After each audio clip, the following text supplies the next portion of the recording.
हे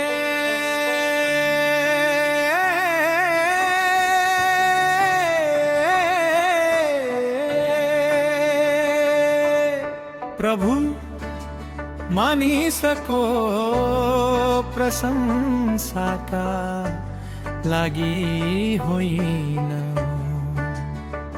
तपाईको बोलावटमा हिँड्न मलाई बोलाउनु भयो।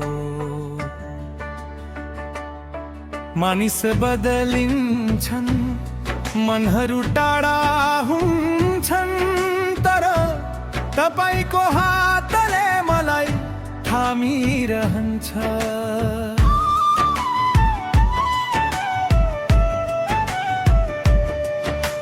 सेवाकै भारी छ, बोलावट महान छ, तर मानिसको प्रतिक्रियाको भार म बोक्दिन।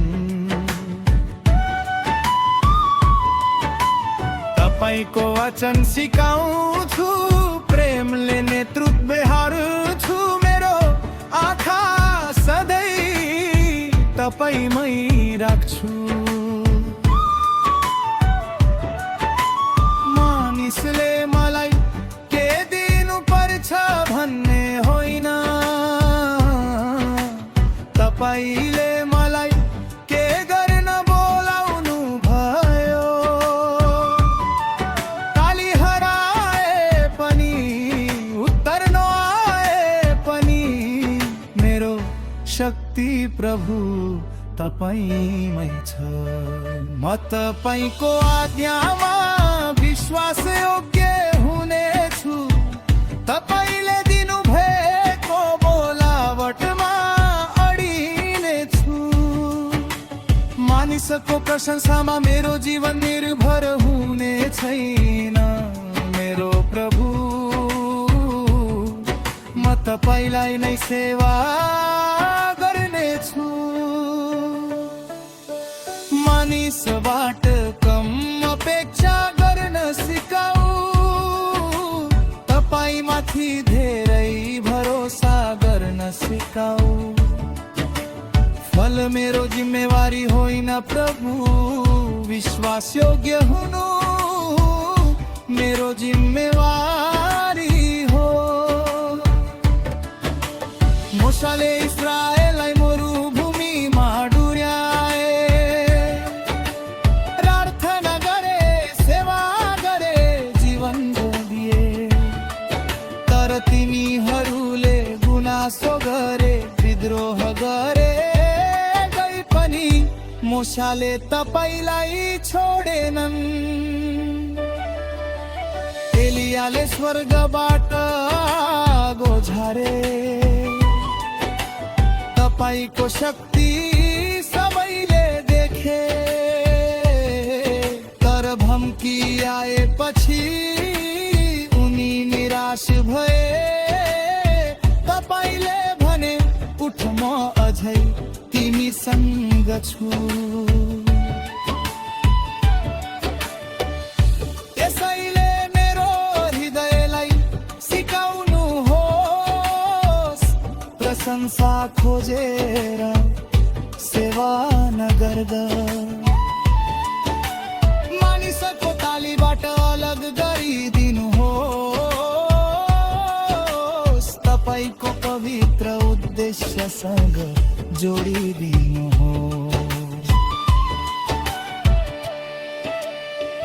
म तपाईको आज्ञामा विश्वास योग्य हुनेछु, तपाईले दिनु भएको बोलावटमा अडिनेछु। मानिसको प्रशंसामा मेरो जीवन निर्भर हुने छैन, मेरो प्रभु म तपाईलाई नै सेवा गर्नेछु।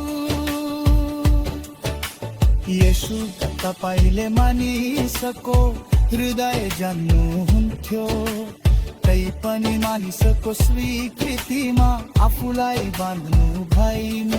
तपाईले प्रेम गर्नुभयो, सेवा गर्नुभयो, तर तपाईको आँखा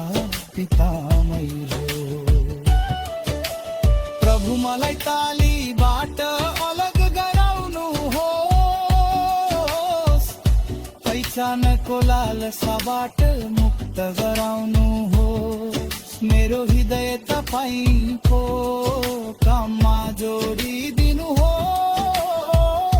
मेरो आत्मा तपाईको उद्देश्यमा समर्पित हो जब पास्टरहरू थाक्छन् मलाई बुद्धिले नेतृत्व गर्न दिनुहोस् जब अगुवाहरू निराश हुन्छन् मलाई उत्साह दिने सेवक बनाउनु जब विद्यार्थीहरू सत्य खोज्छन् मलाई तपाईको वचन सिकाउने बनाउनु हो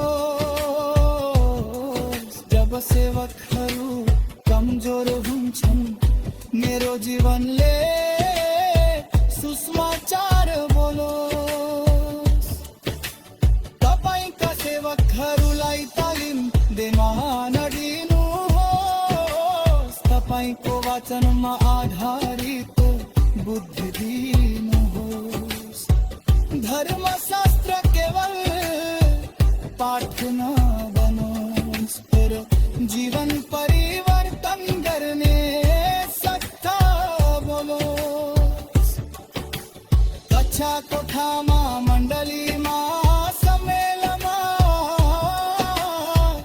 तालिम र मार्गदर्शनको सेवामा पास्टर अगुवाहरूलाई तयार पार्न मेरो जीवन तपाईको हातमा बढ्यो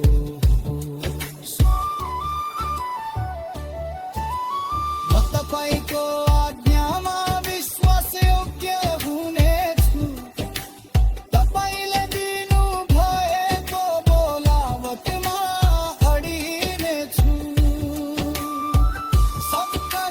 संस्कारौलाटामा नेतृत्व गर्नेछु तपाईको मण्डलीलाई प्रेमले सेवा गर्नेछु मानिसबाट कम अपेक्षा गर्नेछु तपाईमाथि पूर्ण भरोसा गर्नेछु मेरो